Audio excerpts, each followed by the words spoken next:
Yeah, hello YouTube. Welcome back to my channel. Today, we'll learn more Python.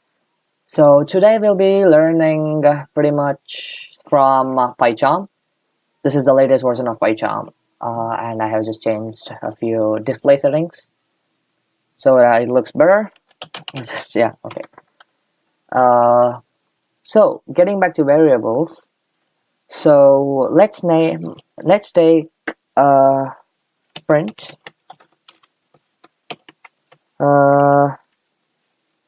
Enter your name below. Okay, or we can make this as an input statement telling that name is equal to input, enter your name, name, and enter. So when you run, not this, come on, not this, YouTube, so this, I have made it for you guys. Okay, so what's your name? My name is Pawan. So nothing is gonna happen. So it should be like print the variable name. So print name. So what happens is when you run this again, it's gonna, okay, now let me tell my name is Jack. It should be like Jack. So yeah, variables are working pretty well. As I told you, like when you have like pretty big projects, you cannot afford to waste time by like using print statement everywhere. So you use variables. So let's make it more interesting now. Print hello. Okay, let's just make it more formal so that it looks better. Hello name. So what this is gonna do is it's gonna take hello. It's gonna make hello as a string and name the variable, and it's gonna like mix both of them. Or you can use plus, which may confuse you sometimes, but I would prefer going with the comma, whatever you call it. So print hello, the string, comma means add the variable name. So this should work pretty well. So it's gonna be like enter your name. My name is Pawan. It should be like hello Pawan. So boom, it's working. So that is how you use variables.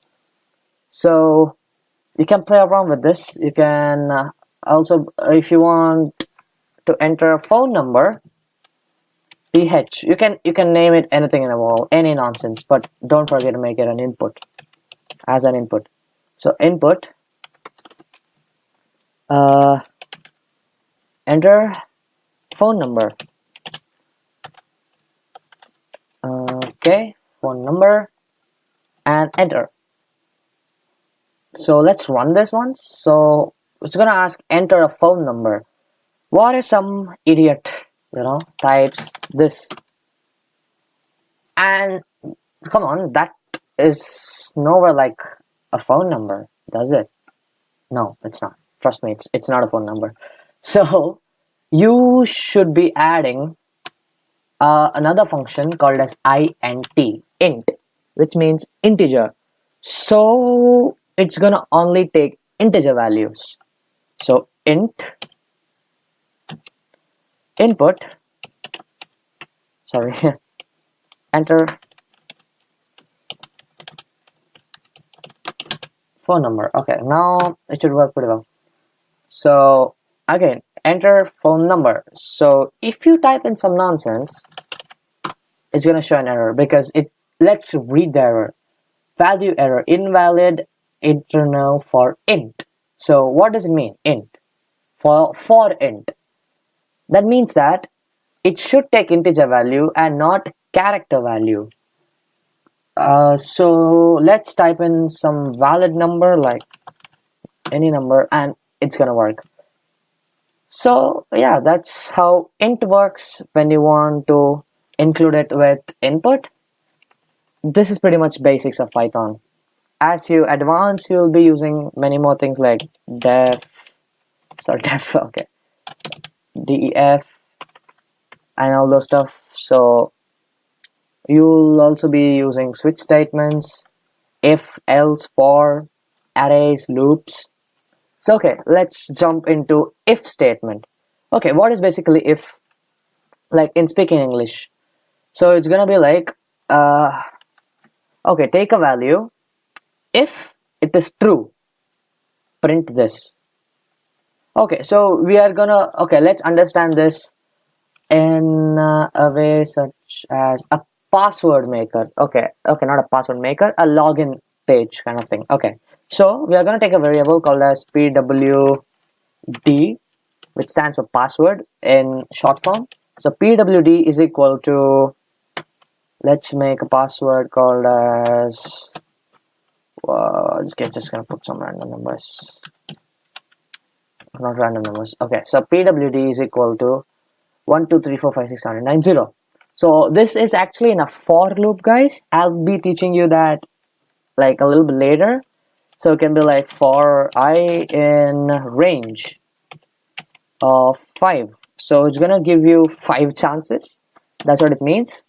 For I in range 5. Never forget the colons, please, or it's gonna show an error. Okay, let's just try without colons once.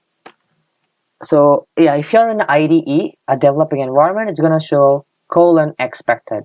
So yeah, it does require colons.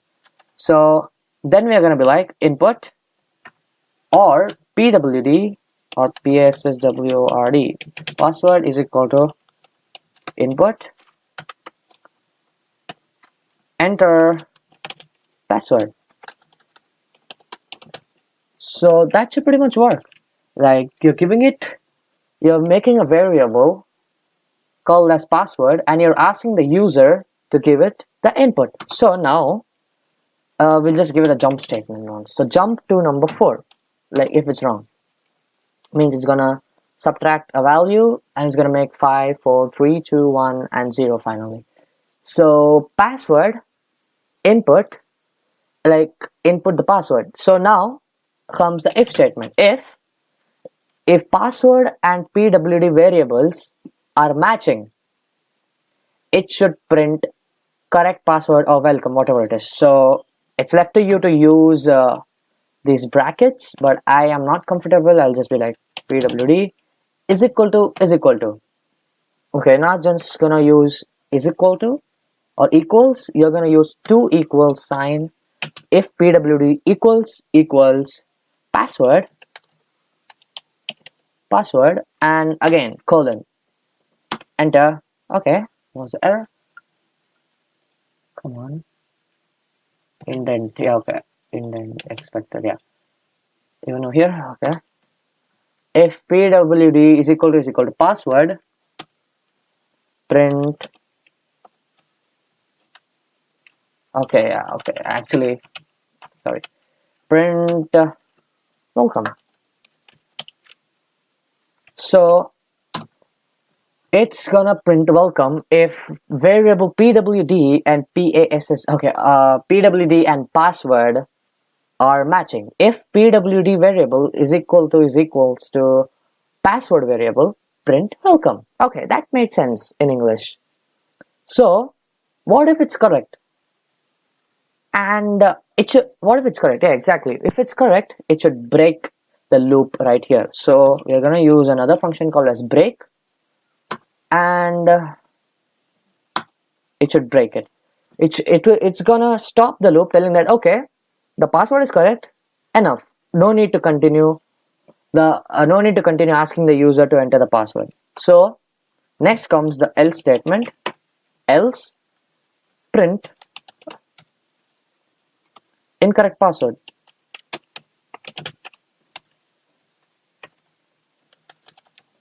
Incorrect password. So then you need to put another function called as continue. So that just makes it look better, and also it's gonna continue further. So let's run. So enter password. So 4 5 6 7 8 9 0. So welcome. So it terminates and it breaks. So let's try entering an incorrect password, like just 1 2 3. It's gonna show incorrect password. But wait, isn't something missing?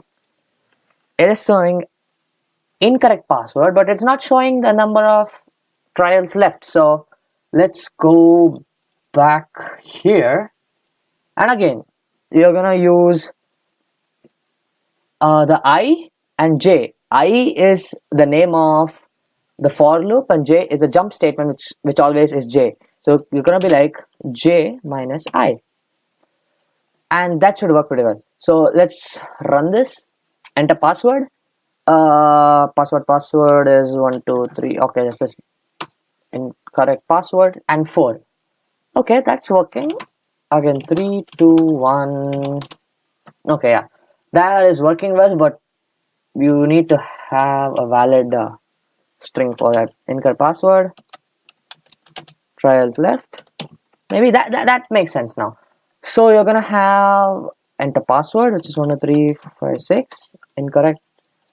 Incorrect password, trials left 4. Okay, let's just make it more formal by using punctuation of English. Okay, now this is gonna work pretty well. So enter password 1 2 3 4 5 6. Okay, incorrect password, trials left 4. That made sense. Again, so if you have mercy on a computer, you can just put the right password at once. So welcome, boom. So that was it about for loop, variables, print statements, and using jump, break, etc. So thank you for watching. I hope you like the video. Please do like and subscribe. Thank you for watching.